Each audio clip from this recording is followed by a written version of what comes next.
When asked his opinion of the alien interview, Adair was careful to answer only in terms of his own experiences. If you're referring to the film where it's aliens being interrogated at Area 51, I don't know. I've never seen a UFO in my life. I've never seen aliens pickled in a jar or anything like that. But I know I saw an engine that wasn't from our terrestrial technology. If you're looking at an engine like that, it came out of a craft. If it come out of a craft, then that craft has occupants. So it's very logical to assume then that those occupants could still be here and they could be interrogating them, or they could have downed another craft since 1971. Makeup artist John Criswell has provided special effects creatures for many Hollywood motion pictures and television shows, such as Spaced Invaders and Babylon 5. Hired by Rocket Pictures to create the aliens for the recreation segments of this program, Criswell was very interested to finally see the real thing. By Hollywood standards, I would say it's a pretty decent puppet. Well, to be honest with you, I would love to buy this being real, but it's probably a hoax. Well, I think this is a really cool design, and it's a great concept, but I think I could have done better. Whoever did this, I mean, they could have a job in Hollywood in a minute, no problem. This one has a much creepier quality than the alien autopsy tape, I think. That one I definitely didn't buy just because of the way it laid on the table. There was a couple of things. This actually, whoever did this was, or if someone did this, they were very clever because it hides a lot of stuff. So that's what makes me kind of disbelieve it a little bit. But, who knows? Criswell thought the alien exhibited movements that would be difficult to fake. There are moments when this looks very real, and I don't know how they did certain little things about this. So right when I would say that it's definitely a puppet, he moves a certain way, or he'll lift up in the frame and all that. And all these little things are important to the to the character of it. Academy Award winner Rick Baker is one of Hollywood's reigning masters of makeup effects. He transformed Eddie Murphy into a 300-pound man for The Nutty Professor and has created monsters for countless films, including An American Werewolf in London and the UFO-related Men in Black. Baker dismissed the tape as a fake. Yeah, this doesn't fool me. I don't buy this. I think this is a puppet, and you've got a table in the foreground that's hiding the rest of its body. You've got some kind of whatever that instrument is in the foreground. It's also lit very mysteriously. I think if you were going to record this alien, you would want to see it, and you wouldn't want to hide it behind a table, and you would light it in a way that would show up much more than this. And this particular movie, this head-jerking movement here especially, looks very puppety to me. It looks a little overdone and very much like a guy with his hand inside this thing maneuvering it. I guess he's supposed to be ill here. Is that what's going on? It just looks like they went to a great deal of effort to hide as much of the anatomy other than the head on this puppet, and I just don't buy it. I would be willing to stake my reputation on the fact that I think this is a hoax. It's very interesting to see them. In Baker's opinion, there was no controversy at all. It's a fake, in my opinion. We could build better. We have built better. UFO expert Robert Dean, on the other hand, had no doubt whatsoever that the tape was authentic. This is powerful because this is not a staged event. This is real.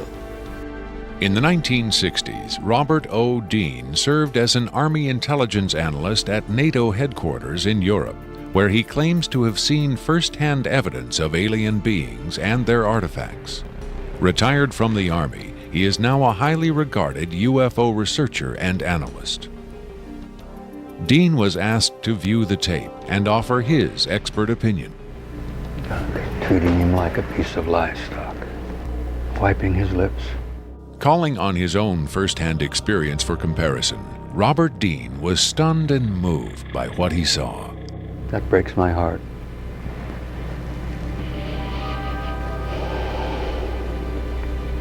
I think you've got yourself a piece of legitimate footage here, and I think you've got your hands on some pretty sensitive material. I don't know how the hell you got this. I don't know who you got it from, and frankly, I don't want to know who you got it from. But you got yourself a tiger by the tail with this footage. I would say, and I know that that's one of the things you ask of me, is that you've got yourself some legitimate footage of one of the little guys being interrogated and filmed. And there's a reality to it, and there's a sensitivity to it that literally breaks my heart. But I tell you very strongly, you've got something here that is very sensitive. Well, I know that the level of classification on this kind of a thing is so far damned above top secret that you can't imagine how sensitive this kind of thing is, and how delicate it is, and how tightly the government sits on anything like this. Sean Morton looked for clues to the tape's authenticity in the technical details of the interview's setting. Okay, there's a couple of interesting things about the tape right off the bat. Morton tried to decipher the time code at the bottom of the screen. First off, what you're looking at in the time code is DNI, is Department of Naval Intelligence.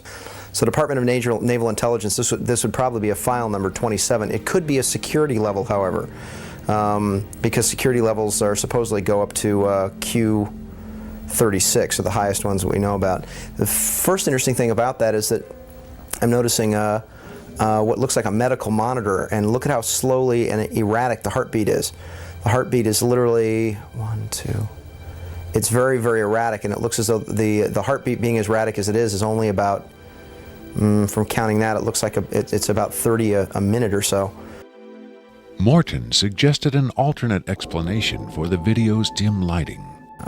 One of the unusual things about most of these particular race of aliens is they are very, very sensitive to light. So a lot of these interviews are conducted in very darkened rooms.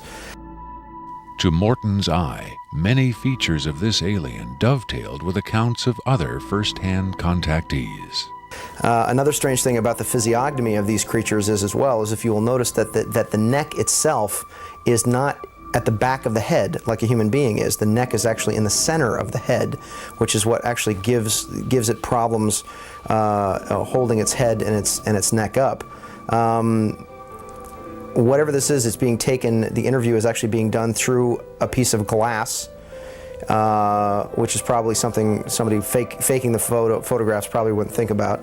Right there we see that the creature appears to be choking. The dark eyes, in many cases, are actually a form of lens that guards the creature against untoward sunlight. It's a remarkable piece of footage. I mean, it's very, very, very, very interesting. If it's a hoax, it's very well done. If it's not, then I would say it's probably revolutionary. Another expert who was asked to examine the tape was Michael Hesseman, one of Europe's leading UFO researchers and author of the international bestseller Beyond Roswell. When I got the first information about the alien interview footage, and when I saw the first picture, I said there might be a connection to a real incident. Hesseman was intrigued both by the alien's appearance and by Victor's claim that the being arrived at Area 51 in 1989. If it is authentic, it might be the most significant film ever published, ever shown on television. For several years now, Hesseman has been investigating reports that the South African Air Force shot down a flying saucer in the Kalahari Desert in 1989. According to Hesseman's sources, 2 survivors were retrieved from the downed saucer. One was sent to Wright-Patterson Air Force Base in Ohio, and the other to Area 51. The extraterrestrial in Victor's tape bears a striking resemblance to descriptions of the Kalahari ET, and the timing of its appearance at Area 51 is consistent with the South African incident. If you see the drawings we have of the Kalahari alien and the descriptions we have, it seems to be the same being. And the Kalahari incident puts the alien interview footage into a context and gives it at least a probability that it might be real. It might be the real stuff, we just don't know. Whitley Strieber, best-selling author of Communion, claims to have had numerous personal contacts with alien beings. He has become the de facto spokesman for the growing number of people who claim to have been abducted by extraterrestrials. The nationally syndicated television program Strange Universe asked Strieber and several other abductees to view the alien interview tape. What Strieber saw left him profoundly shaken.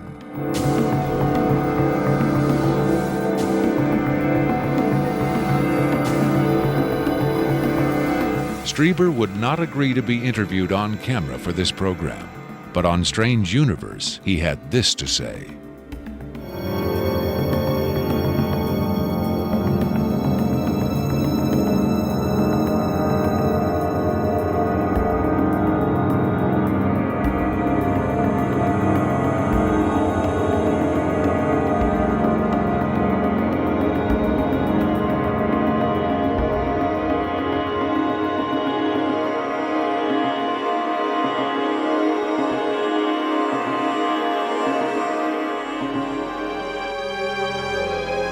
On May 23, 1997, Victor gave a radio interview on the nationally syndicated show Coast to Coast AM with Art Bell. Speaking by telephone from an unknown location, Victor answered questions from host Art Bell and his guest, UFO expert Sean Morton. From the Kingdom of Nye, Coast to Coast AM continues with Art Bell. It is going to be a very interesting morning. Let's see if we've got Victor on the line. Victor, are you there? I'm here. Welcome to the program, Victor. Afterwards, this is what Bell and Morton had to say about Victor's credibility. What a hell of an interview, huh? Boy, oh boy, talk about making history on the radio. It was, as far as I could tell, he answered every question properly as far as exactly where the locations are, to the, descriptions of the, the transports, the 737s, to the CTS-43s, the retinal scans, the 5 levels at S4. A veteran of countless controversial interviews, Art Bell still found himself impressed by his encounter with Victor. In the first, I think, half hour, I sensed that I was getting a kind of a runaround, or that I was not satisfied with the quality of the answers that I was being given. But as the interview progressed, and Victor, to some degree, began to relax, I began to get a different sense, and that was that he was telling me the truth. I think Victor was scared. I think Victor really is scared. And so my judgment of the interview, after about the first, maybe 20 minutes, half hour, is that we began to get some real information. It was a significant milestone. There's no question about that in broadcasting.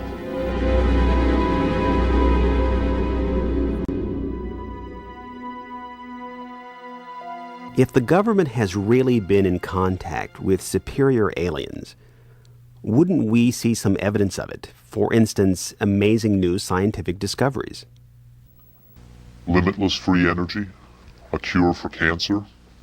We might, if the government's motive were the betterment of mankind. The government's motive is control. And just as much as they crave control, they fear loss of control. Knowledge is power, but power does not necessarily confer competence. The people at the top of this program are intellectually very average. They're not capable of making proper use of what's been handed to them, but they have no intention of letting anyone else ever get a chance to solve the puzzle. And let's not forget there's also the real possibility that the government is being manipulated by the extraterrestrials for their own purposes. You could have released this tape to the news media, but you insisted on being paid for it. Doesn't that cast doubt on your own motives? Yes, and I was aware of that going in, but that's a cross I'm prepared to bear. I find it disgusting that the most important event in human history is being kept secret simply because certain unimaginative officials have the power to do so. But at the same time, I do see the irony in my own actions. All I can say is, had I had the choice, I would not have insisted on profiting from this revelation, but since by lifting this veil I've endangered not only my career but possibly my life, I felt the need for some small measure of monetary freedom to deal with any eventualities. And let me say, I could have demanded significantly more money than I did if I had been willing to compromise my anonymity. There have been other whistleblowers who jumped at the chance to become celebrities, which I think casts even more doubt on their motives than some people may be casting on mine. Do you believe your life is in danger as a result of making this tape public? I would hope not.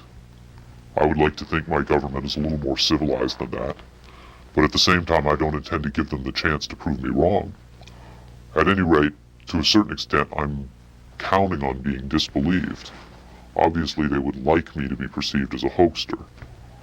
If something were to happen to me, if I should die suddenly in a freak accident, it would obviously lend credence to my story, and I assume they understand that and will act or not act accordingly. Why should anyone believe this tape is authentic? Use your own judgment. That's all any of us can do. There's been so much secrecy and disinformation over the last 50 years that it's become impossible to prove anything in the face of official denial. Of course, the flip side is nobody really believes anything the government says. Robert Dean heads a growing movement lobbying Congress to release former NASA, intelligence, and military officials from their security oaths so they can talk openly about U.S. involvement with UFOs and aliens. As early as '49, your government knew we were dealing with extraterrestrial intelligence. And then it sort of blew up more and more. Every year there were more discoveries, more conclusions, more contacts. And as you probably know, we have indeed retrieved crashed hardware, and we have reverse engineered it, and we have indeed been flying some of that hardware in this base not too many miles outside of Nellis, near Las Vegas. Dean believes the time has come for the government to tell the people what it knows. The truth has got to come out. We're over 30 years too late. The people not only have a right to know, they have a need to know. And damn it, I stand in this belief, and I will say this and stand by this till the day I die. Congress has the responsibility, Congress has the obligation to the people, to the Constitution, and to the nation.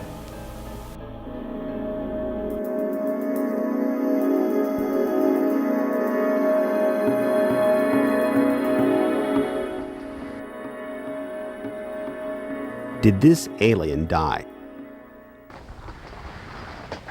I can't answer that with certainty. I do know the interviews came to an end. Whether the being died or was retired, and I don't mean that in the spy thriller sense of having it killed, I mean retired from the interview process. I just don't know. I'm fairly certain it didn't go home, at least not in the physical sense. But these beings, they don't seem to be very concerned about dying or avoiding death. Why do you think that is? Maybe they know what comes after death with more confidence than we do. Maybe there's another vessel waiting for them on the other side. The other side? Yes, which may in fact be where they come from in the first place. I've heard the claims that they come from Zeta Reticula or the Pleiades, but it hasn't been established that they come from out there at all. Their saucers may not travel through space as we know it. They may fold in from another dimension, another reality. You make them sound almost supernatural, like angels or devils. Supernatural is just a term for aspects of nature we don't understand. For many people, they certainly do serve the functions of both angels and devils, forces we can't comprehend. Have you had enough of me? I think I've earned my money.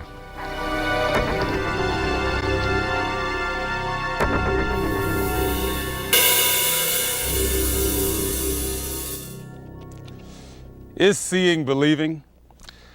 Can the images on this little tape really be what Victor claims?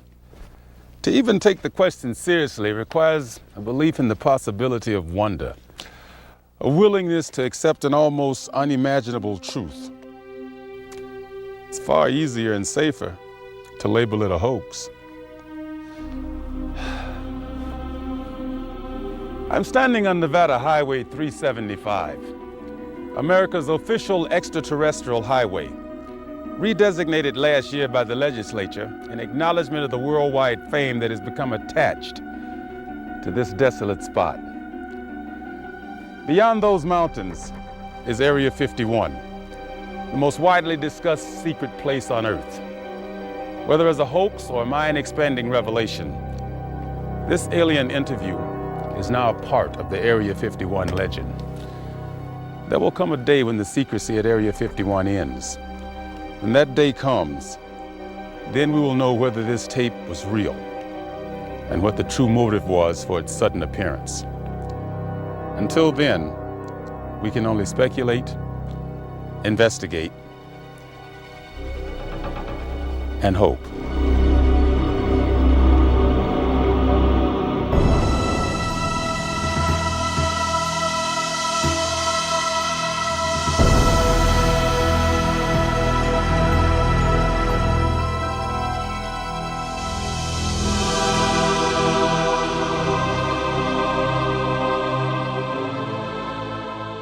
I've essentially been living in hiding. Essentially, my life from before your documentary ended with that phone interview, and since then I have been living by my wits.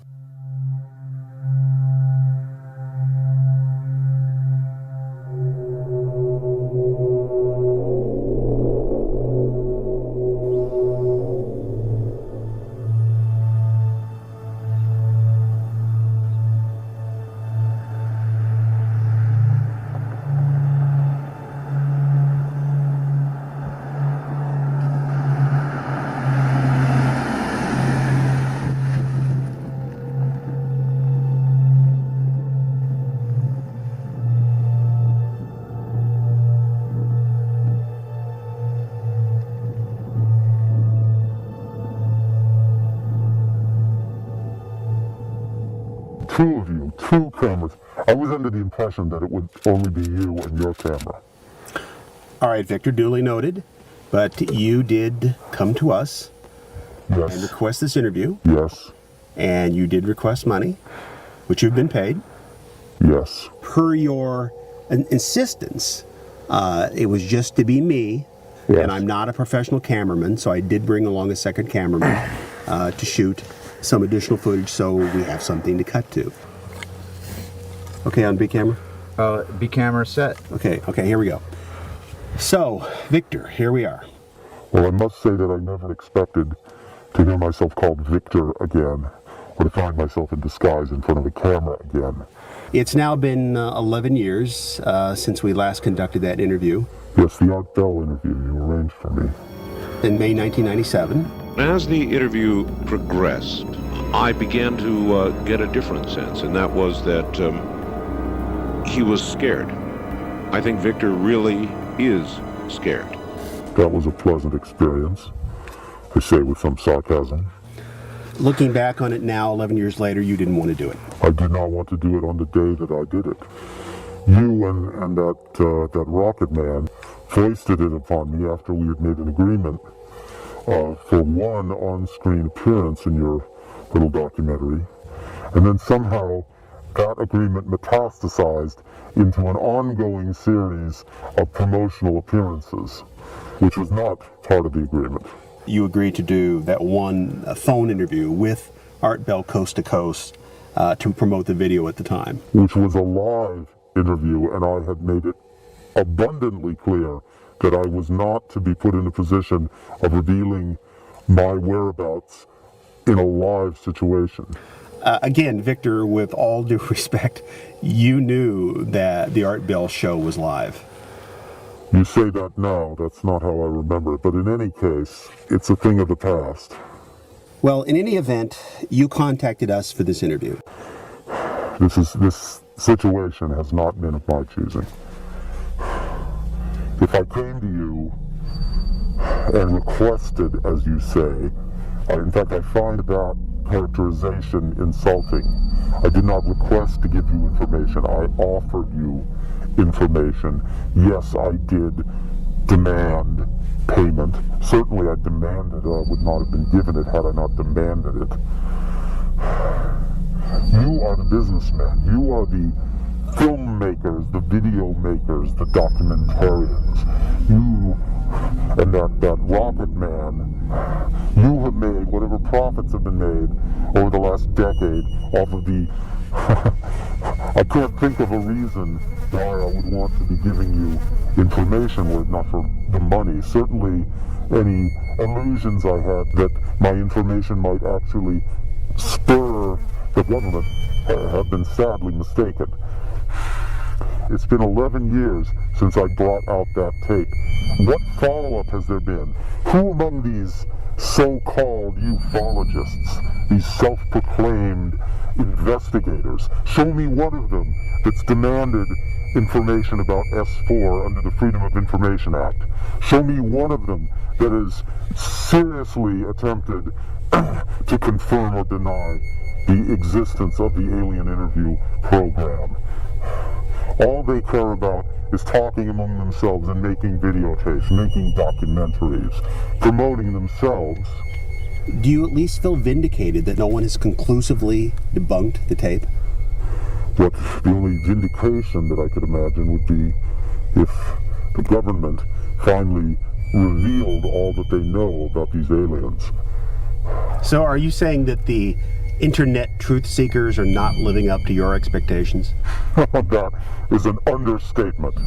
Well, I should say they perhaps are living up to my expectations, since my expectations were admittedly low to begin with.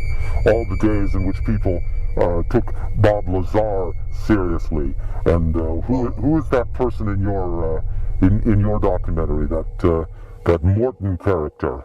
Sean David Morton. Yes, a researcher. What has he discovered to corroborate or debunk the interview since that time? He was more than happy to take it at face value. Then, when he too was being paid, I assume you paid him as well as me. All of these people are charlatans. All of these people are at best hobbyists and at worst professional con men. Well, I'm assuming that you've seen the finished product. What did you think of Bob Dean's interview, the retired NATO commander? Well, he took the video at face value, but that was a case of being correct by accident. What about Rick Baker? Rick Baker's won Academy Awards. Rick Baker is a professional makeup artist, a makeup businessman. It's in his best interest to say that he can do much better than the real thing. And that other makeup man, the same goes for him. The John Criswell. John Criswell, yes. They both were happy to brag that they could create a more realistic alien. Fine. Well, where is it? In the Men in Black movies? In that ridiculous alien autopsy footage? Show me a more authentic alien than the one in that interview. By all means, if these makeup people are capable of creating a more realistic alien, then show me, compare it, place it before the public. These people are show people. Everything for them is hyperbole. My contempt for the viewers of your documentary over the last 11 years knows no bounds. They've been like children, mocking it, or on the other hand, credulously accepting it with no attempt to evaluate the material on its own merits, or to discover any new material to support or debunk it. This is not a joke. This is not a hoax. Certainly I'm staking my reputation on it. If an anonymous individual in a rubber mask could be said to be staking his reputation on anything, I challenge these ufologists to debunk me, discover my identity. If they really believe that the alien interview footage is a hoax, prove it. Show where it was faked. If they believe that the alien in that footage is a puppet, prove it. Find the puppet maker. If they believe that I am a hoaxer, prove it. discover my real identity. It certainly doesn't matter to me at this point. Do you need some water? Let me say,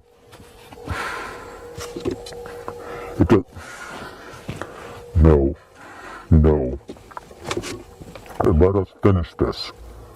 All right. Let's move on to some new areas. How do you respond about rumors in the UFO community that Cheney and Rumsfeld have known about the EBEs since the Nixon administration? Well, certainly Cheney knows everything there is to know within the government.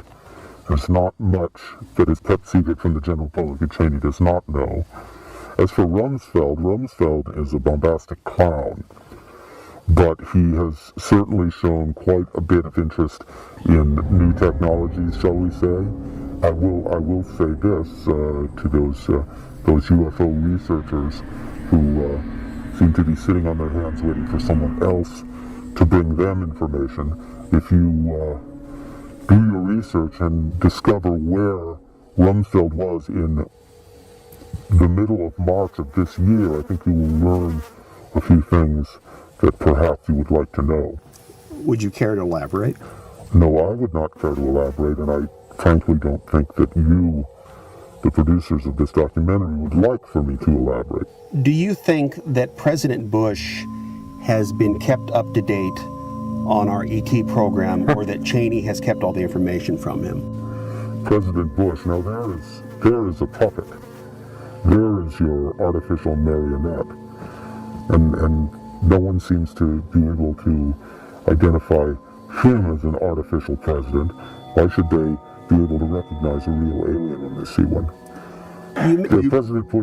President Bush is irrelevant to the process of government, and certainly irrelevant to the decision-making that goes on from the Vice President's office. While we're talking about the current administration, what are your thoughts about 9/11? I'm not going to talk about 9/11. You're not going to talk about 9/11? 9/11 is like the Bermuda Triangle. 9/11 is not part of this story. Shall we say that?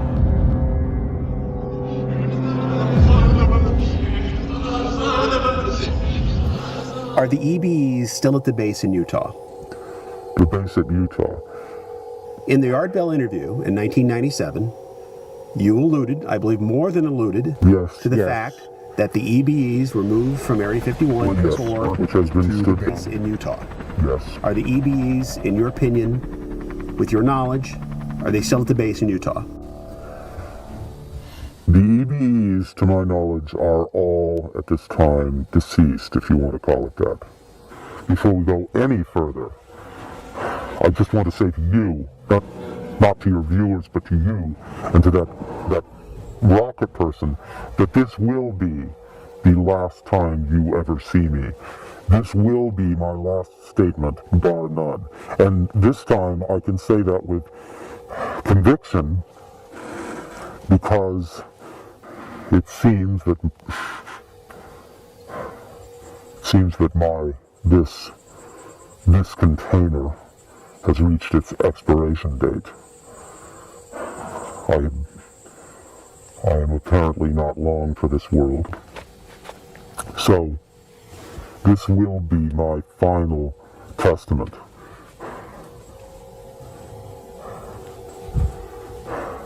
And what is your final testament? Thank you for the compassion. As I intimated on the Art Bell interview, my involvement with S4 and the Alien Interview Program did come to an end in 1997, and I have not been involved with the Black Ops program for more than a decade. However, I have been in contact with certain individuals who are still involved in attempting to make sense of the information that was gathered before the aliens discorporated. And I'm here to tell you, gentlemen, that if I am not long for this world, you are not much longer. As the Bible thumpers say, the end times are upon us. The end of the world? The end of the world. We have been tested and found wanting. The aliens came, they presented themselves to humanity. They were taken and held and questioned and allowed to die. And now the reckoning is at hand. Let me give a task to these so-called investigators, these ufologists. Look into the record and attempt to determine where Donald Rumsfeld was on March 23rd of this year. What is the significance of this Rumsfeld date that you keep referring to? Donald Rumsfeld has been aware of the alien interviews at least since 1974, in the last days of the Nixon cabal, and even when he was out of government, he managed to keep his hand in. But it was not until the bogus telepath program was finally exposed within the secret black ops operation that the true translation, that the true meaning of the alien communication was made clear to him. And since then, I think you will find he has lost all interest in the United States and trivial earthly power. His sole interest now is to find a way to be one of those who are taken off when the end comes. So what you're saying is the biblical end times are upon us? Is that what you're telling me? It's rather childish to call them biblical, since the Bible itself is simply a smokescreen. These aliens come from the universe of science, not the universe of religion. Religion is a deliberate disinformation campaign started by those who first encountered the aliens and first kept that knowledge to themselves. Donald Rumsfeld is merely one of the last of the line of those who try to maintain personal control over information that should have been made public to the entire human race. And now that he understands exactly what it is these aliens have been trying to tell us, he has completely lost interest in the rest of humanity. His sole concern is to be one of the few, one of the what he considers to be the elite, the elect specimens, if you will, the elect specimens who are taken off the earth before the final trumpet sounds. Well, I have to tell you, this sounds an awful lot like Armageddon. I mean, 2012, the Mayan calendar. The Zolkeen calendar is another inaccurate representation of what we are talking about. The date 2012 is not accurate. The Mayans considered themselves to be far better mathematicians than they actually were. In point of fact, the date is very close, but not 2012. Not 2012. Not within my lifetime that's left of it. And certainly within yours. Let's just say that I wouldn't plan a 20th anniversary edition of this documentary. My head is a beehive. You're not really saying, well, I... Après-moi le déluge solaire. I won't be here for it, but you, gentlemen, will. Was it Seneca? I think it was... No, it was Strato who said, "When I am gone, let earth and fire mix. It will mean naught to me."